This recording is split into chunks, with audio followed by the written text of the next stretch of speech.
Episode 1 की शुरुआत होती है ईस्टर्न सिटी के एक तबाही के मंजर से। पूरा शहर बर्बाद है, सड़कों पर लाशें पड़ी हैं। ये सब हुआ है एक मिशन के दौरान, जहां वैंक्वान परिवार के शिष्य दानवों को खत्म करने गए थे, लेकिन खुद ही मर गए। इस दृश्य में एंट्री होती है वांग चुआन फुगुई की। जब वो पहुंचता है, उसके सामने केवल तबाही होती है। वहां उसका सामना होता है डेमन किंग हुडर से। हुडर अपनी कर्मिक फायर हमला करता है, लेकिन फुगुई पर इसका कोई असर नहीं पड़ता। वो बिल्कुल शांत रहता है और उसे मार देता है। इस दृश्य से दिखाया गया है कि फुगुई कितना मजबूत है, पर अंदर से वो बिल्कुल खोखला है, एक ऐसा इंसान जो केवल प्रशिक्षण और कर्तव्य के लिए जीता है। लड़ाई के बाद एक स्पाइडर डेमन बची रहती है, जिसका नाम है नंबर 12580। सामान्यतः डेमन्स को तुरंत मार दिया जाता है, पर फुगुई उसे पहचानता है। उसे याद आता है कि इस डेमन ने कभी एक इंसान की जान बचाई थी, इसलिए वो उसे मारने के बजाय छोड़ देता है। ये छोटी सी दया आगे जाकर कहानी का महत्वपूर्ण बिंदु बन जाती है।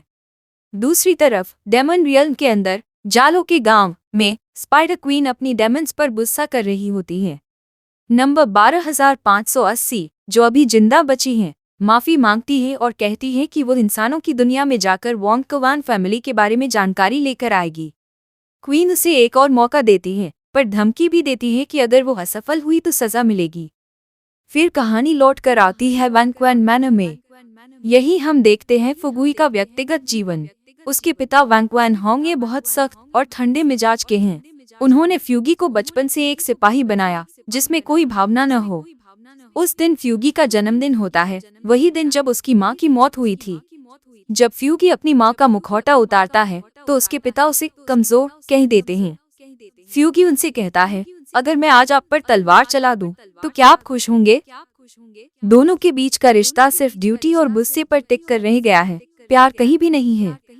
इस दौरान नंबर 12580 मैनर के अंदर घुस जाती है एक डिस्गाइज में, एक कपड़े बनाने वाली के रूप में। वो एक चेयरफुल डिसाइपल फंग टिंगयुन से दोस्ती कर लेती है और मैनर के अंदर पहुंच जाती है। बाद में वो फ्यूगी के कमरे तक चली जाती हैं। फ्यूगी तुरंत उसे पहचान लेता है, वही डेमन जिसे उसने बचाया था। नंबर 12580 कहती है कि वो सिर्फ एक मैसेज देने आई है, पर फ्यूगी उससे निकल जाने के लिए बोलता है। फिर भी उसके जाने के बाद भी फ्यूगी उसके बारे में सोचता रहता है। अगर आप चाहते हैं कि मैं इसकी पूरी कहानी कवर करूं, तो कमेंट करके जरूर बताएं। और अगर आपके पास कोई और कहानी या ड्रामा हो, तो उसका नाम भी कमेंट में लिखना न भूलें, ताकि आपको ऐसे और वीडियो मिलते रहें। देखने के लिए धन्यवाद। लाइक और सब्सक्राइब करके ही जाना, और तब तक के लिए अपना ख्याल रखिए।